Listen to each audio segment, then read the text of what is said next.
सम्मानित मुल्क के मालिकों, मैं बौद्ध भिक्षु सुमित रतन आज मैं आप लोगों को इस देश भारत के बहुत ही प्रमुख प्राचीन राजवंश की गौरव गाथा और उनका इतिहास बताने आया हूँ। उस राजवंश का नाम है मराठा, कुणवी, कुर्मी, पटेल, पाटीदार, निरंजन, चौधरी। अलग अलग नामों से इनको जाना जाता है। मुख्यतः हम कहते हैं कुर्मी, मराठा, पटेल। ये राजवंश है। बौद्ध दर्शन के इतिहासों को जब उठा के हम देखते हैं महायानी और हीनयानी अलग अलग ग्रंथों में, तो पता चलता है कि इस राजवंश ने अयोध्या बनने से पहले साकेत पर शासन किया है। इस राजवंश ने कन्नौज पर शासन किया है। इस राजवंश ने थानेश्वर पर राज किया है। इस राजवंश ने उज्जैन पर शासन किया है। लेकिन बड़ी चालाकी से अल्पजनों ने इस संगठित राजवंशों को बड़ी ही चालाकी से अलग अलग करने का काम किया है।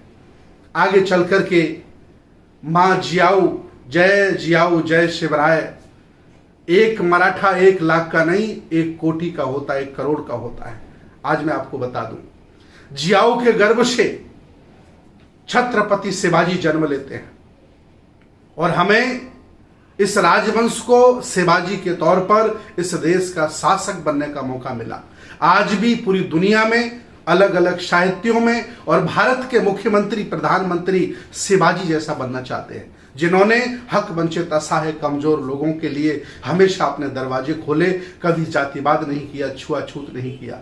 और कुर्मी मराठा समाज के राजा महाराजाओं, आज मैं आपको बताना चाहता हूं कि आपके राजा का राज तिलक कैसे हुआ। ये बताने की बात नहीं, आप सभी लोग जानते हो। क्यों? क्योंकि आपको ये लोग कुलीन मानते हैं। इसलिए मैं आपसे आह्वान करता हूं कि जब जब आपको मौका मिला, बेहतर प्रदर्शन करके दिखाया, चाहे शिवाजी के तौर पर मिला हो और चाहे छत्रपति साहू जी महाराज के तौर पर मिला हो।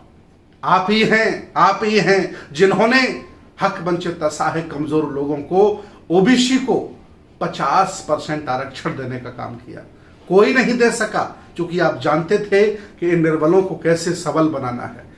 जगह जगह जहां जहां भी आपको मौका मिला, आपने हमेशा बेहतर प्रदर्शन करने का काम किया। इसके बाद सयाजीराव गायकवाड़, वो भी आपके वंश परंपरागत से आते हैं, लेकिन धनगर पाल वंश से भी उनका ताल्लुकात है। इन्होंने भी बेहतर काम करने का प्रयास किया। बाबा साहब को विलायत भेजने के लिए सयाजीराव गायकवाड़ का कितना बड़ा योगदान है, पूरा भारत जानता है। इसके बाद ऐसा नहीं कि इस राजवंश में लोग पैदा नहीं हुए, बहुत लोग पैदा हुए। बड़े बड़े संत, बड़े बड़े ऋषि, बड़े बड़े राजे महाराजे पैदा हुए। इसके बाद इस वंश में संत तुकाराम जन्म लेते हैं, अंधविश्वास, पाखंड, रूढ़ियों के खिलाफ जिन्होंने पूरा जीवन लगा दिया। और बाद में नफरत करके, ईर्षा द्वेष करके इन अल्पजनों ने, जिन्हें आप बामन कहते हैं, इन्होंने संत तुकाराम की हत्या की। एक पत्थर से बांध करके नदी में फेंक दिया, उनकी किताब भी फेंक दी, उनका ग्रंथ भी फेंक दिया। पूरा मराठा समाज जानता है, पूरे देश के लोग जानते हैं। क्यों? क्योंकि आपकी ऊंची आवाज, आपका ऊंचा घर, आपका ऊंचा ज्ञान उन्हें पसंद नहीं है।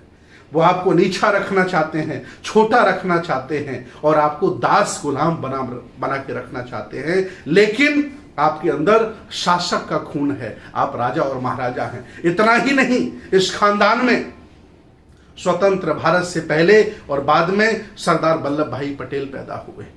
इतने नेता थे, कोई नहीं सबको मिला पाया। ये काम नेताओं ने सरदार वल्लभ भाई पटेल को दिया और उन्होंने पूरे भारत को, खंड खंड भारत को अखंड करके एक अच्छी सी सरकार देने का काम किया। इतना ही नहीं, इस खानदान में राम स्वरूप वर्मा पैदा हुए, जिन्होंने अर्जक संघ बनाया।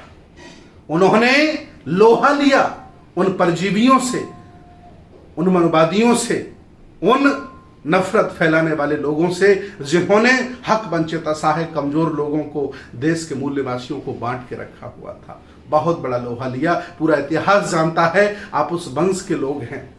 इतना ही नहीं, नीतीश कुमार बिहार के मुख्यमंत्री हैं। इतना ही नहीं, भूपेश बघेल इसी खानदान के मुख्यमंत्री हैं। मैं कहना यह चाहता हूं कि कभी ये देश आपने संभाला, साकेत के तौर पर, उज्जैन के तौर पर, कन्नौज के तौर पर और छत्रपति शिवाजी के तौर पर आपने उदाहरण पेश किया है।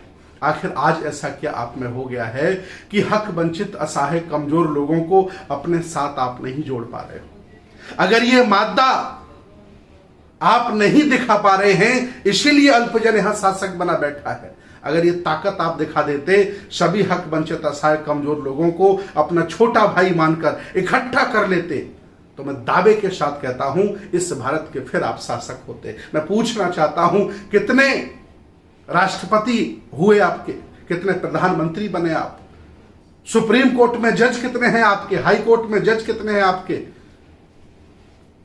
जिलाधिकारी कितने हैं आपके, जमीन में हिस्सेदारी कितनी है आपकी? क्यों? क्योंकि हम लोगों ने मानसिक गुलामी स्वीकार कर ली है। हम लोगों ने अपने आप को दास स्वीकार कर लिया। उठो, जागो मराठाओं, कुर्मी समाज के लोगों, ये देश तुम्हें फिर पुकार रहा है और चाहता है कि आप शासक बनो और हक वंचित, असहाय समाज को आगे बढ़ाने का काम करो। आप हमेशा हक वंचित समाज की रक्षा करते रहे, हमेशा आपने समता का शासन किया, कभी छुआछूत भेदभाव नहीं माना, सबको गले लगाया। ऐसे शासक की आज भारत को फिर जरूरत है। आइए, इतिहासकारों ने तो यहां तक लिखा है कि सम्राट अशोक के खानदान के आप हैं। दुनिया के बड़े बड़े फेमस इतिहासकारों ने आपको सम्राट अशोक के खानदान का बताया है, शिवाजी को अशोक के खानदान का बताया है। यह भी इतिहास मिलता है।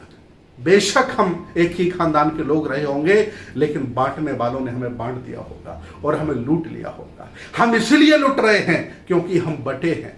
मैं आह्वान करता हूं, ये बुद्ध की संस्कृति, ये श्रमण परंपरा, एक श्रमण आपको आह्वान करता है, आओ सबको गले लगाओ और मिला करके, जिस तरह से आपने खंड खंड भारत को अखंड किया था, जिस तरह से आपने शासन चलाए, शिवाजी के तौर पर उदाहरण पेश किया था, ये भारत फिर उसी देश में, उसी स्थिति में आपको देखना चाहता। मैं बौद्ध भिक्षु सुमित रतन आपको प्रधानमंत्री के तौर पर, आपको मुख्यमंत्री के तौर पर और अच्छे शासक के तौर पर देखना चाहता है, ताकि आपके माध्यम से देश की संस्कृति, सभ्यता और दर्शन और बुद्ध का आंदोलन बचा रहे। आओ, मैं आपका स्वागत करता हूं। बहुत बहुत साधुवाद, बहुत बहुत धन्यवाद।